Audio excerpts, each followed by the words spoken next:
Hi friends, welcome to Charvik blogs. అందరు ఎలా ఉన్నారు ఫ్రెండ్స్? అండ్ ఈరోజు మేము చూపించబోయేది డ్రాగన్ ఫ్రూట్. చూడండి, మా తోటలో ఇది డ్రాగన్ ఫ్రూట్ చాలా బాగుంది కదా ఫ్రెండ్స్. చూడండి ఎంత బాగుందో. డ్రాగన్ ఫ్రూట్స్ తోటలో ఆర్గానిక్గా ఎంత బాగుంటాయో మన తోటలో వేసుకుంటే. చూడండి డ్రాగన్ ఫ్రూట్స్ మెల్లిమెల్లిగా డ్రాగన్ ట్రీ తోటలో వేసుకుంటే మెల్లిమెల్లిగా టైం పెరుగుతుంది, కానీ మంచి బాగుంటుంది. మీరు కూడా ట్రై చేయండి, ఇంట్లో నాటుకోండి. తోటలో ఏదైనా ఖాళీ స్థలంలో నాటుకోండి ఫ్రెండ్స్, బాగుంటుంది చాలా. అండ్ డ్రాగన్ ఫ్రూట్స్ వల్ల ఎన్నో మంచి ఉపయోగాలు ఉంటాయి. తింటే ఆరోగ్యం కూడా మంచిగా బాగుంటుంది.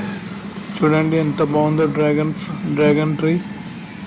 మీరు కూడా మీ ఇంటి దగ్గర ప్లేస్లో కానీ ఇంట్లో కానీ ఇలా బకెట్లో మంచిగా ఇసుక వేసుకొని మంచిగా పెట్టుకోండి. చూడండి డ్రాగన్ ఫ్రూట్స్ మెల్లిమెల్లిగా ఇప్పుడే పెరుగుతున్నాయి. Thank you friends, thank you for watching.